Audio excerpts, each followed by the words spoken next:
Kafue National Park, mid-morning. The heat had already begun to press against the earth, flattening the air, when a thin, uneven cry broke through the quiet. The sound was not constant. It came in short bursts as though the breath behind it could not last long. Beside a narrow dirt track in the pale dust, a cub sat motionless. His body was small, the fur along his ribs sunk into sharp lines. He did not flinch when the ranger's vehicle slowed, nor when the engine came to a stop.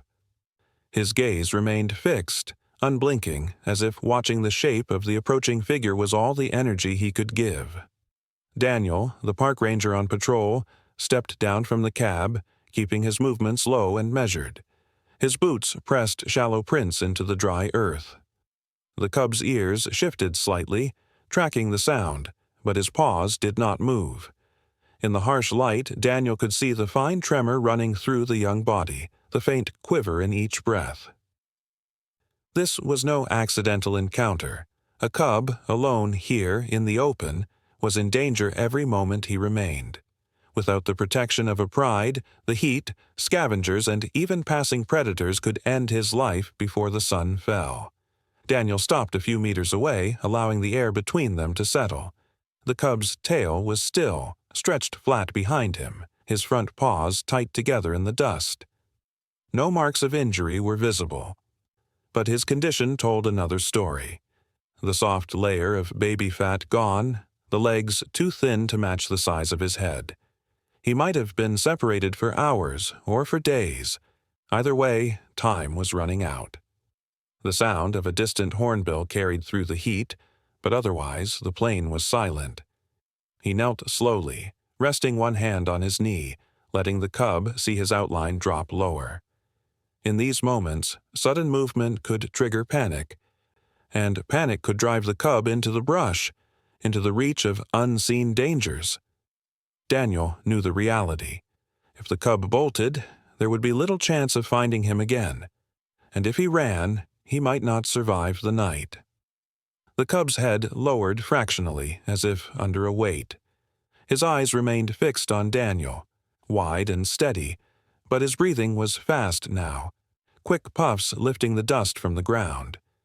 Daniel's voice was barely above the air when he spoke. "Easy, little one." The sound was low and even, not a call, just a note for the space between them. Shadows shifted as a thin cloud passed over the sun, softening the light. Daniel eased one step closer, his boots moving without scrape or kick. Still, the cub stayed in place. There was a decision in that stillness. Not trust, not yet, but the absence of flight. It was enough to take another step. From here, Daniel could smell the faint musk of the cub's coat, dry and sun-warmed. He could see the lines where dust had settled into the fur along his flanks. The cub's mouth opened slightly, not in aggression, but in the shallow pants of heat and thirst. Water would be the first need, but only if he could be coaxed nearer without fear. The land around them offered no cover from the midday sun. Beyond the track, the grass was flattened in patches, but no recent paw marks suggested the pride had passed here. The emptiness of the landscape pressed in on the moment. Each passing minute without shade or water chipped away at the cub's strength. Daniel shifted his weight carefully, lowering himself further, hands relaxed at his sides. The cub's ears flicked once, forward, then back, and the cry came again, shorter this time, as if even calling cost him something. That sound sealed Daniel's resolve. If he stayed here in the open, the sun and the silence would finish what hunger had started. The decision was clear. He had to move the cub, and soon. But for now, he stayed in place, letting the air settle, letting the cub see that no harm would come from the shape standing before him. In the heat of the plain, with dust rising in slow spirals, both remained still, one watching, the other waiting, the quiet between them holding the first fragile thread of a chance to live.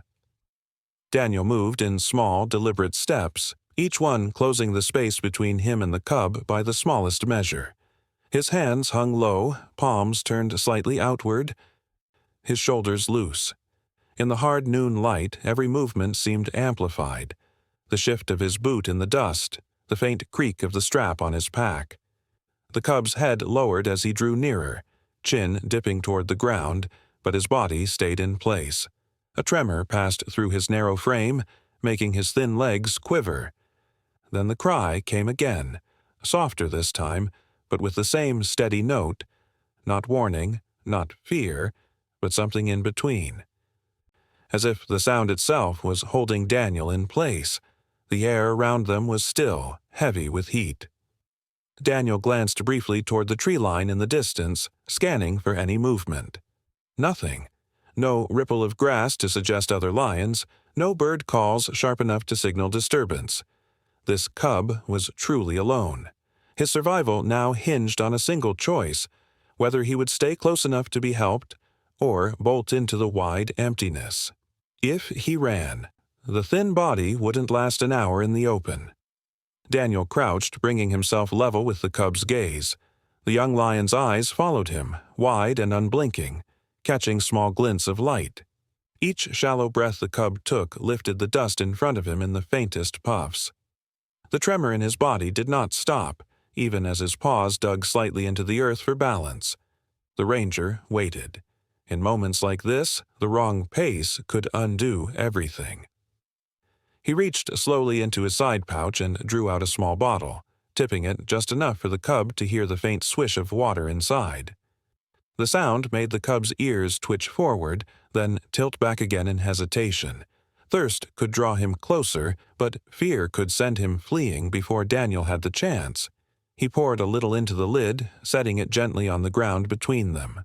The water's surface caught the light, trembling slightly in the heat haze. The cub's nose lifted, drawing in the scent. His eyes did not leave Daniel's, but his paws shifted once, then again. Tiny forward presses that left shallow impressions in the dust. Daniel didn't move, letting the cub control the distance. The young lion's breathing quickened for a moment, then steadied. Inch by inch he came closer, stopping once to let the tremor in his legs pass before moving again. When he reached the water, the cub paused, glancing once toward the silent horizon before lowering his head. His tongue lapped clumsily at the shallow pool, each movement slow at first, then more urgent as the first drops touched his throat. Water clung to the tips of his whiskers, dripping onto the ground beneath him. Daniel let him drink without interference, counting each second as strength gained. When the lid was empty, the cub stayed in place. His head rose, eyes fixed again on Daniel, as though the stillness after drinking was its own kind of test. The ranger spoke in a low, even tone, no louder than the breeze that stirred the grass. "You're safe now." The words were not for meaning, but for rhythm, a steady presence in the quiet. Daniel knew he could not linger long in the open with the cub like this. The sun was climbing, and the risk of another predator catching their scent grew with every passing minute, yet rushing would break the fragile thread between them.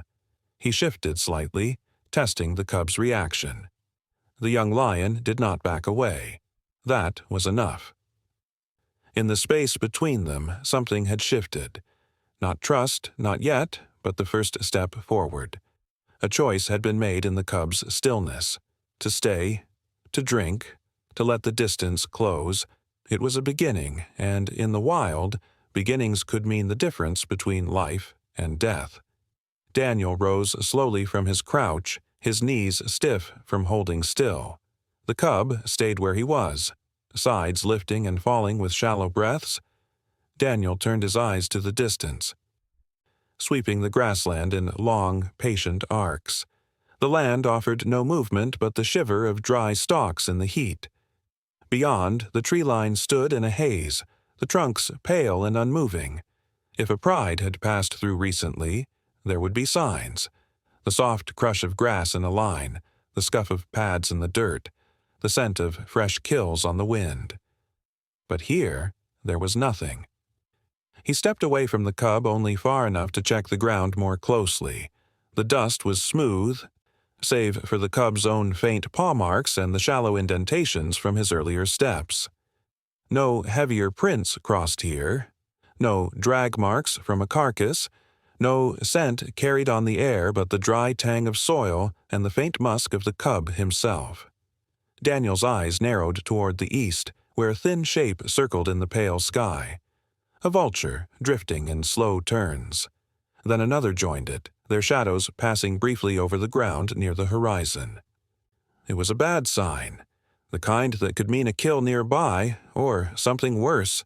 He knew the reality well. A cub separated from its mother this long was unlikely to be found by her again, and the open plain was no place for a reunion. Any attempt by the young lion to follow a scent trail could end with him stumbling into a hyena clan or a leopard's territory. Every minute he remained here without shelter or protection chipped away at what little strength was left in his thin frame. Daniel crouched again beside him, scanning once more toward the tree line. The shadows of the vultures moved in slow circles, falling further west now, out toward the ridges. His focus returned to the cub. The ribs beneath his fur rose sharply with each breath. His head dipped briefly before lifting again, the movement small but telling. Even sitting still, his body was tiring. Daniel could hear the faint rasp in his breathing now, the kind that came when thirst and heat met exhaustion. A sudden movement caught his eye, just the flutter of a grasshopper leaping from one stalk to another, vanishing into the stems. The stillness returned just as quickly. Daniel's fingers pressed into the earth as he weighed the choice before him. Staying meant risking the approach of scavengers drawn by the cub's scent. Moving too soon risked startling him into flight, ending the chance to guide him to safety. Both paths carried danger, but inaction here was no option. He leaned back on his heels, letting the cub see his face clearly. The young lion's ears twitched at a distant sound, the crack of a branch far off in the heat, nothing more. His eyes returned to Daniel almost at once. That was a good sign. His focus was still anchored here. Daniel's hand rested lightly on his knee. "We can't stay," he murmured, the words more breath than sound. The sun pressed down harder now, the air wavering above the ground. Daniel rose again. Scanning the plain one last time. No figures moved at the tree line. No calls broke the silence but the faint, far-off croak of a hornbill. The pride was not here. It had not been here in hours, maybe longer. The cub's flanks moved quickly, each breath shallower than the last. Daniel knew the line between exhaustion and collapse could be crossed without warning. Every minute here was another chance for the heat or another predator to claim him. And so the decision settled into certainty. They would have to leave the open ground. Whatever the cost, they had to move now, before the risk became final. Daniel slipped the strap from his shoulder and set his pack gently in the dust. The cub's eyes followed the motion, his head tilting just slightly as the zipper slid open. From inside, Daniel drew a dented metal lid, the kind once belonging to a field kettle, and his canteen, still cool from the early morning fill. He kept his movement steady, aware of how easily a sudden sound could undo the fragile balance between them. The first splash of water into the lid broke the dry silence. Clear drops scattered onto the earth before settling into a shallow pool that trembled in the heat. The scent of it reached the cub almost instantly. His nostrils flared, his eyes sharpening in focus. Daniel placed the lid a few steps away. Close enough to encourage movement, but far enough that the cub would have to cross the last bit of distance himself. For a moment, the young lion stayed still, muscles tight along his shoulders. Then his front paw slid forward, pressing into the dust with a faint crunch. Another step followed, careful and deliberate. His tail lifted just slightly from the ground, giving the smallest hesitant flick. Daniel noted the change. The first sign of something other than stillness. The beginning of choice. When he reached the lid, the cub lowered his head, pausing as if to be sure no danger waited in the motion. His tongue touched the water, pulling it in awkwardly, as though the shape of the metal was unfamiliar. Drops clung to the fur around his mouth, and his whiskers caught the light in fine, trembling arcs. He drank slowly at first, then more eagerly, his thin sides moving in rhythm with each swallow. The sound of his lapping was soft, but in the heavy air, it seemed to fill the space between them. Daniel stayed low, resisting the urge to move closer. Any shift might startle him back into retreat, and the water was doing more than quenching thirst. It was buying trust, one swallow at a time. The cub lifted his head once to glance toward the horizon, water dripping from his chin, before lowering it again to drink what was left. When the lid was nearly empty, Daniel poured a little more, careful not to startle with the sound. This time, the cub did not step back. He stood with his paws planted, tail giving another slow flick, the tremor in his legs lessening as the water worked through him. The tension in his shoulders eased fractionally, and though his ears twitched at a distant bird call, he did not lift his head. Each mouthful meant more than comfort. In this heat, hydration could make the difference between walking to safety and collapsing in the open. Daniel watched the rise and fall of the cub's sides, noting the faint improvement already. Breaths deeper, less ragged. The animal's focus remained on the water, but there was no panic in his drinking, no frantic gulping. It was measured, steady, a rhythm that could be built upon. When at last the lid was dry, the cub stepped back a half-pace and sat, looking at Daniel in silence. His whiskers still glistened, and the tip of his tail twitched once more before stilling. It was not yet trust, but it was an answer, a willingness to remain here, to let the human shape stay close. Daniel capped the canteen and slid it back into the pack. The sun was climbing, and every minute counted. But as he rose, the cub stayed seated, watching. The water had done its work. Now came the harder part, turning this fragile pause into the first steps toward safety. Daniel rose to his feet, brushing the fine dust from his palms. The cub's gaze followed the movement, his ears tilting forward in quiet attention. Daniel took a slow step backward, then another, keeping his posture relaxed and his eyes steady on the young lion. The distance between them stretched for a moment before the cub shifted his weight and rose. His paws sank lightly into the dirt, leaving small, neat prints beside Daniel's larger ones. They began moving in the direction of the station, the path winding through low grass and scattered patches of bare earth. Daniel set a pace just slow enough to keep the cub from falling behind. Each step was measured, every pause intentional, giving the young lion time to decide whether to follow. The cub stayed close, his flank brushing Daniel's boot now and then, not deliberately, but with the easy lack of fear that came when space was no longer guarded. The plain stretched out behind them, empty and pale in the sun. Daniel didn't look back, and neither did the cub. Forward was safer now. Backward held nothing for either of them but the same open risk. Still, the ranger kept his awareness on the land ahead, scanning for movement. The risk had not vanished. A stray hyena, a startled herd, or even the sudden heat of the afternoon could turn the walk into a race for survival.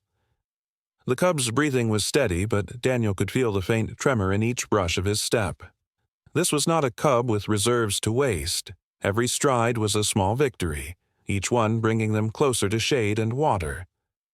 A gust of wind passed across the grass, and the cub's tail flicked lightly, his ears swiveling toward the sound.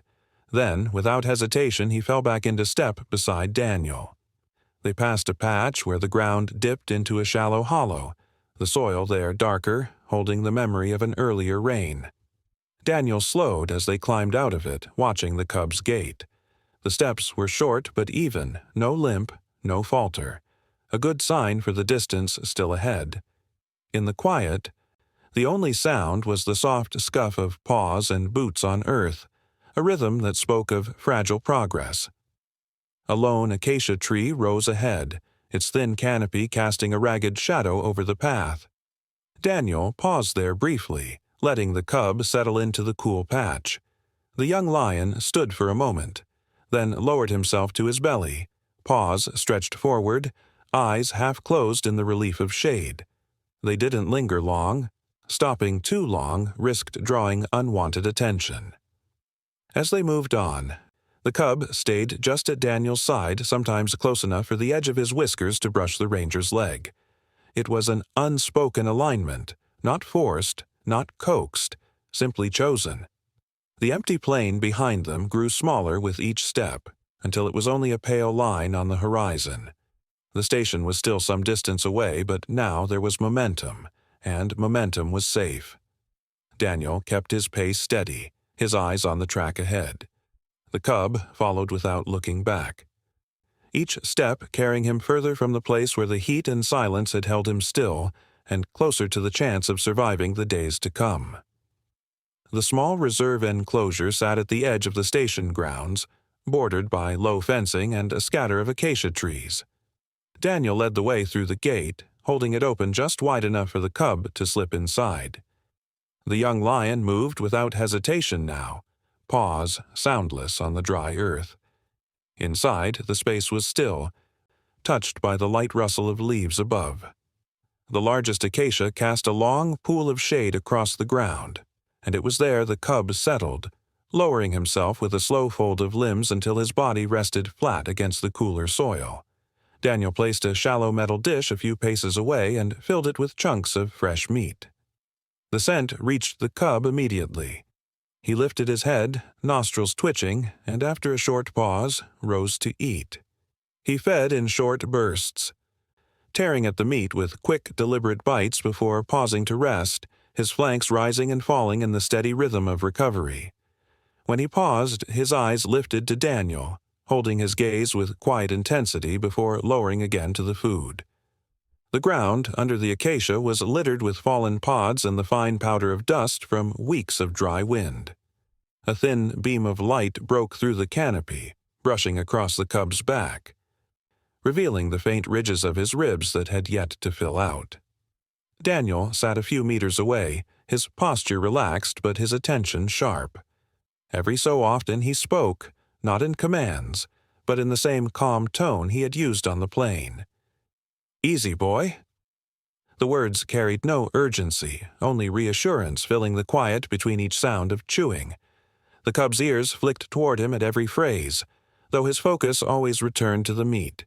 His pace was deliberate, not the frantic rush of an animal long starved, but the careful feeding of one still learning to trust that more food would come. After each short session, he would lie back down, forepaws stretched forward, head resting on the dust. His tail twitched faintly now and then, the motion slow and unhurried. Daniel kept the dish filled in small portions, ensuring the cub would not eat more than his stomach could manage at once. Between feedings, the young lion's gaze rarely left him. Even as his eyes drifted half-closed in the dappled shade, they would open again when Daniel shifted or spoke. There was no fear there now, but a steady watchfulness as though the ranger had become a fixed part of his new boundary of safety. Outside the enclosure, the faint call of doves blended with the dry whisper of leaves. The heat beyond the shade was sharp, pressing against the edges of the cool space under the tree. Daniel leaned back slightly, the sun tracing a line along his shoulder, but his voice remained low when he spoke again. "Rest, now." The cub blinked once in response, then lowered his head fully to the ground. The afternoon would pass here in slow rhythms, eating, resting, watching, each cycle building the strength needed for what lay ahead. For now, under the acacia's shade, with food in reach and no vultures circling above, the cub had the rarest thing the plain could offer, a pocket of safety and the quiet to take it in. The days moved in a slow, steady pattern. Each morning, Daniel found the cub stretched beneath the acacia, paws tucked neatly under his chest, eyes tracking the first light as it reached across the enclosure. Meals came in measured portions, enough to build strength without straining him, and water was kept close. Bit by bit, the sharpness of bone along his ribs softened, and the dullness in his coat gave way to a faint, healthy sheen. Where his steps had once been hesitant, they now carried a quiet steadiness.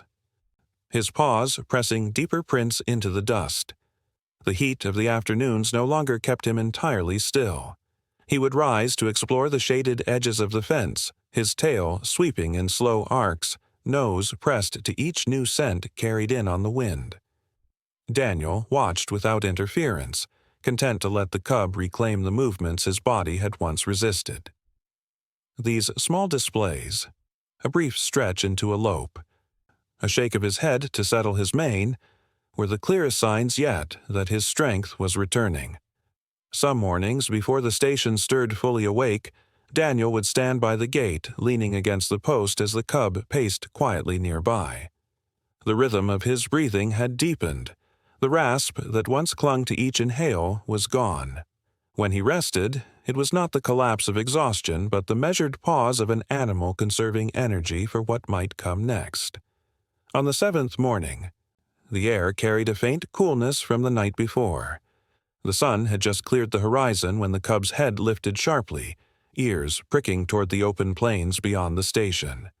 Daniel stilled, listening. It came again, low, distant, rolling in a single drawn-out note, the call of another lion. The cub's body froze for a heartbeat, his muscles taut beneath his coat. Then his mouth opened, and a thin, uncertain cry rose in answer. The sound was not the bold roar of an adult, but it carried steadiness, a line of intent stretching across the air between them and whatever waited beyond sight.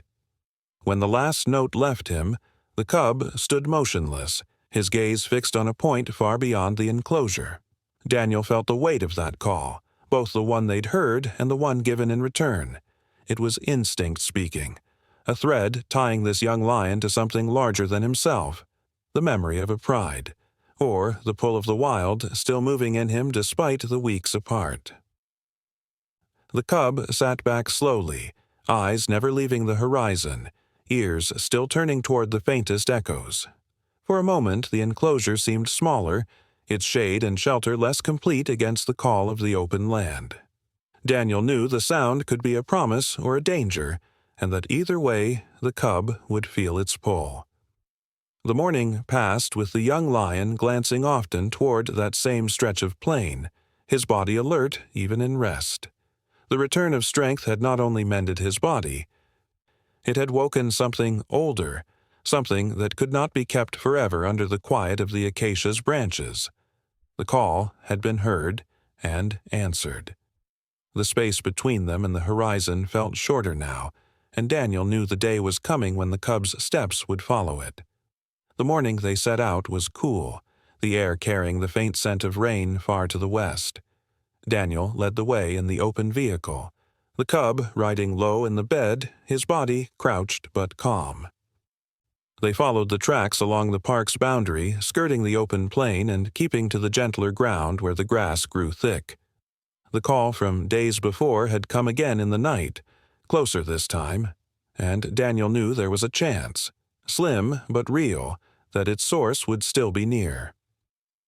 By mid-morning, they reached the far edge of the park where the land dipped toward a shallow riverbed.